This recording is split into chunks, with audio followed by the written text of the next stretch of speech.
West Africa is getting very close to a regional war. Let me explain. First thing you need to understand is that until recently, most West African countries were part of an organization called the Economic Community of West African States, which I will refer to as ECOWAS. This organization is sometimes called the West African version of the European Union.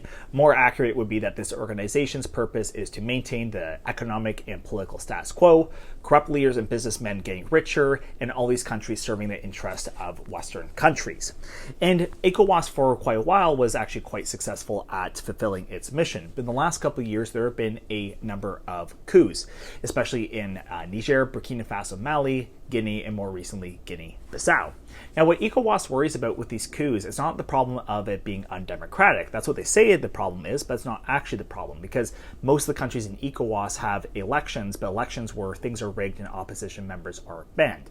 And they're not even concerned about, security or instability. This is another thing they say. But the thing is, a lot of ECOWAS countries are themselves quite unstable. Look at Nigeria, for instance, which has a number of conflicts, especially the insurgency of Boko Haram in the north. The problem with the coups for them is that coups are starting to represent an alternative political and economic model.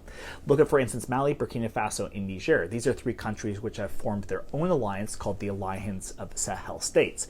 Their goal is to be anti-imperialist. What that means is that they have, for instance, kicked out French and American military bases. They've also renationalized many industries such as mining that was owned by Western companies that didn't even pay their taxes in these countries are now run and operated by Africans, which is awesome.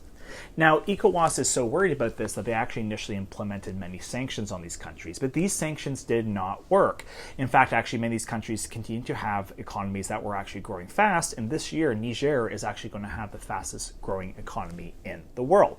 So when sanctions don't worry, what do? You actually resort to military force. But you can't just go in with the military, you have to create a reason for doing so, and this is exactly what they're trying to do right now. For instance, if you look at Mali, there's been a Al-Qaeda insurgency in that country, and there's been all these efforts by, for instance, French media, which obviously the French are always operating in West Africa, to portray Mali as an unstable country that is about to fall apart. Of course, they've been saying this for a month, nothing's happened. But that's going to form the pretext for a possible invasion. Another thing that's happened more recently is Nigeria, for instance, has actually violated Burkina Faso's airspace. There was a military plane, I believe. That military plane was brought to Burkina Faso, forced to land, and the military people there have actually been held by Burkina Faso for this violation. But now Nigeria is actually calling for a military intervention to bring them back. This is all complete nonsense. What they're trying to do is they're trying to stop this anti-imperialist alliance, and unfortunately, I think this could turn into a regional war. Thank you so much.